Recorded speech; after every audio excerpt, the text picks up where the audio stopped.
Se você quer saber quais cálculos envolvem os espelhos esféricos e quais são as condições de nitidez de Gauss, assista esse vídeo até o final. Eu me chamo Thiago e bem-vindos à aula do Bruce.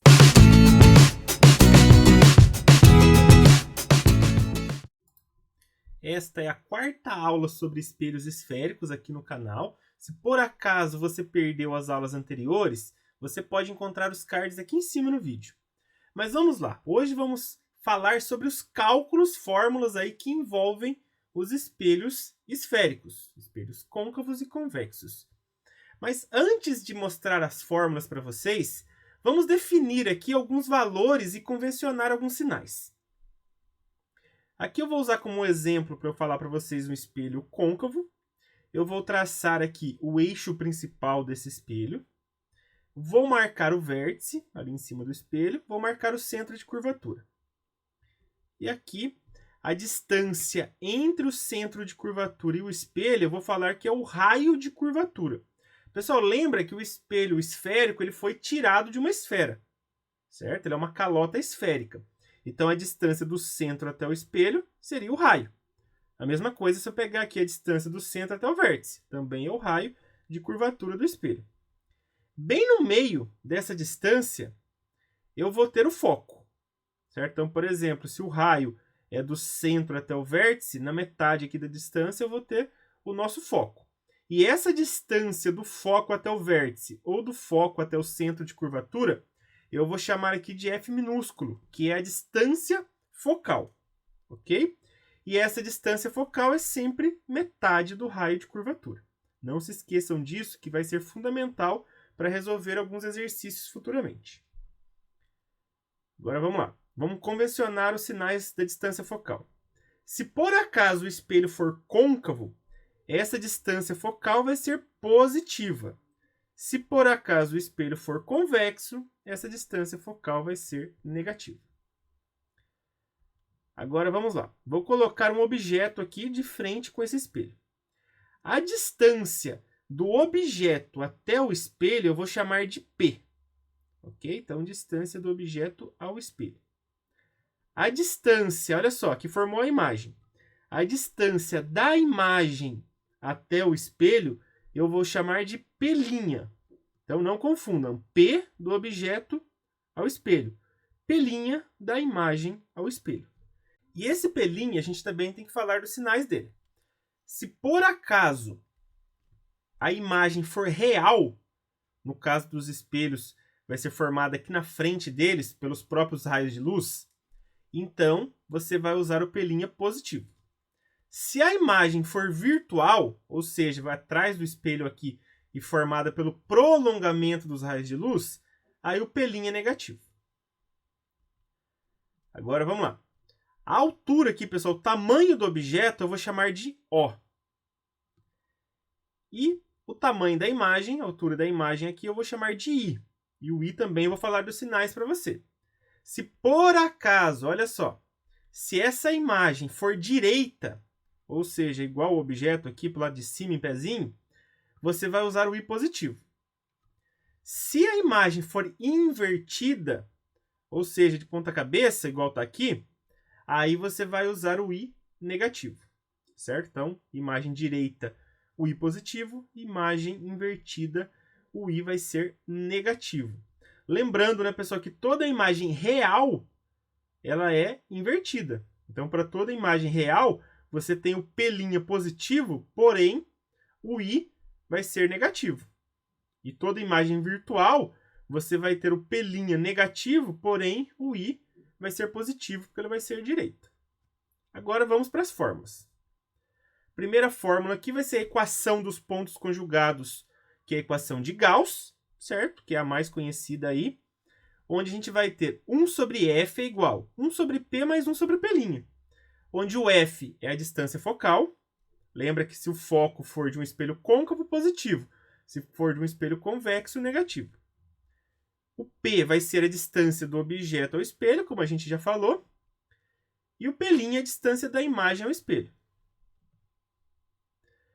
Pessoal, algumas características aí para o espelho ser nítido segundo Gauss, que são as condições de nitidez de Gauss. Esse espelho tem que ter uma abertura inferior a 10 graus. Os raios de luz têm que chegar um pouco inclinados com o eixo principal. E eles têm que estar bem próximos também aí do eixo principal. Certo? São algumas condições de nitidez para Gauss. Agora vamos lá. A equação do aumento linear transversal. Essa aqui tem um monte de igualdade que eu coloquei para vocês. Olha só. O A é igual a I sobre O, que é igual a menos P' sobre P, que é igual a F sobre F menos P. Vamos lá. Esse A seria o aumento linear transversal. O I é o tamanho da imagem. O O é o tamanho do objeto. P', como a gente já falou, distância da imagem ao espelho. P, a distância do objeto ao espelho. F é a distância focal. E o P, como a gente já comentou também, é a distância do objeto ao espelho. Aí você prevê qual igualdade você prefere usar. O que o exercício pede, né? Digamos que te dá lá o tamanho da imagem e o tamanho do objeto. E pede o aumento linear transversal. Aí você usa A igual a I sobre O. Digamos que te dá a distância da imagem ao espelho e a distância do objeto ao espelho. E pede o aumento linear transversal. Então você usa A igual a menos P' sobre P. Você vê o que o exercício pede e como você deve usar essa fórmula. Outra coisa importante. Se você calculou esse aumento linear transversal e deu, por exemplo, 3. Pensa assim, o A for 3. O que isso significa? Que a imagem é 3 vezes maior do que o objeto, certo? E como deu positivo, essa imagem é direita. Agora, por exemplo, você fez o cálculo e deu menos 3, significa que a imagem é 3 vezes maior. Porém, ela é invertida, porque aqui está negativo. Então, toda vez que o aumento linear transversal for negativo, você já tem que saber que a imagem vai ser invertida, ok?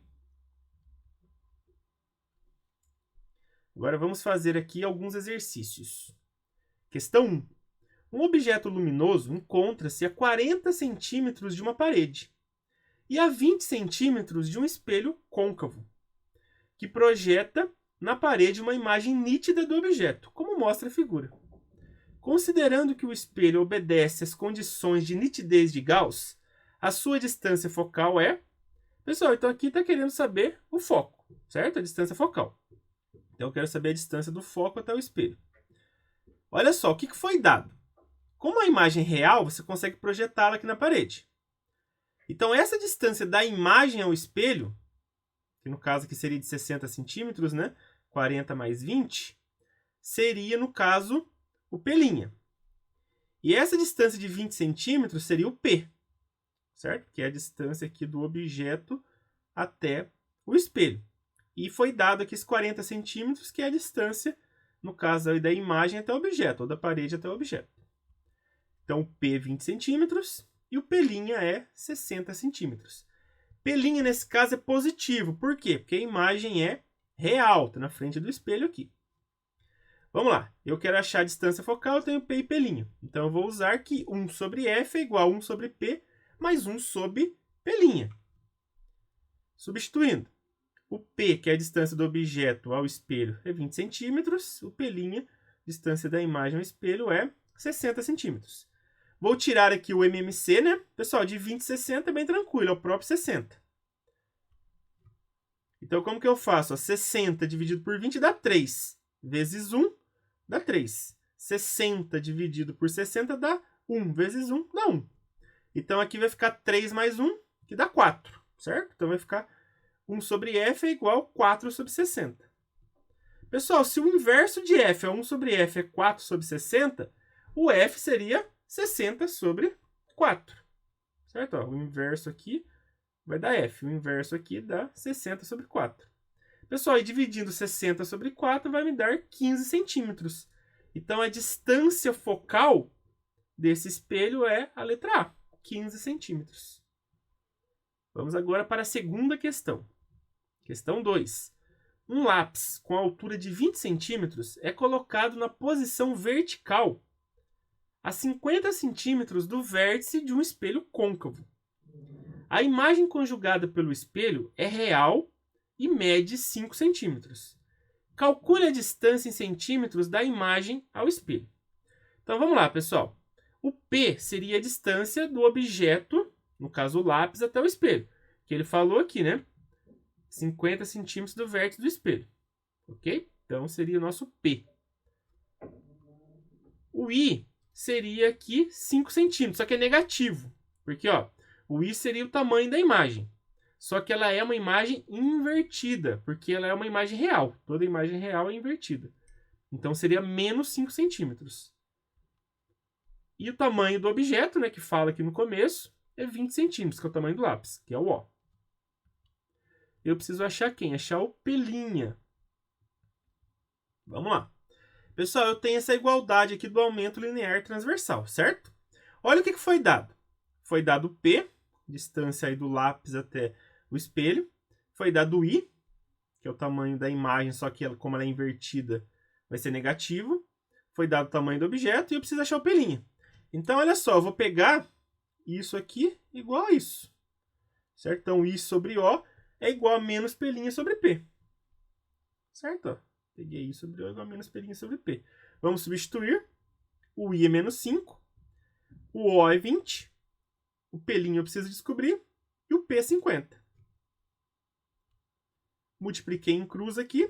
Então, fiz 20 vezes P', dá 20 P'. E aqui, pessoal, vocês veem que é negativo e negativo. Então, eu multiplico por menos 1 dos dois lados, né? Então, pode ver que aqui eu coloquei positivo já. E aqui eu fiz 5 vezes 50. 5 vezes 50 dá 250. Eu vou pegar esse P e vou passar dividindo, porque eu tenho que isolar o P'. Então, vai ficar 250 por 20, que fazendo a divisão vai dar 12,5. Então, qual é a distância? Olha só, qual é a distância da imagem até o espelho? É 12,5 centímetros. Por que deu positivo? Porque essa imagem é real. Olha só, tá até falando aqui, ó. Então, sempre que o P' for positivo é porque a imagem é real, tá na frente do espelho. Certinho, pessoal? Essa foi a aula de hoje. Se você gostou, dê um joinha. E não se esqueça, toda semana tem novas videoaulas aqui no canal. Um grande abraço a todos e até a próxima!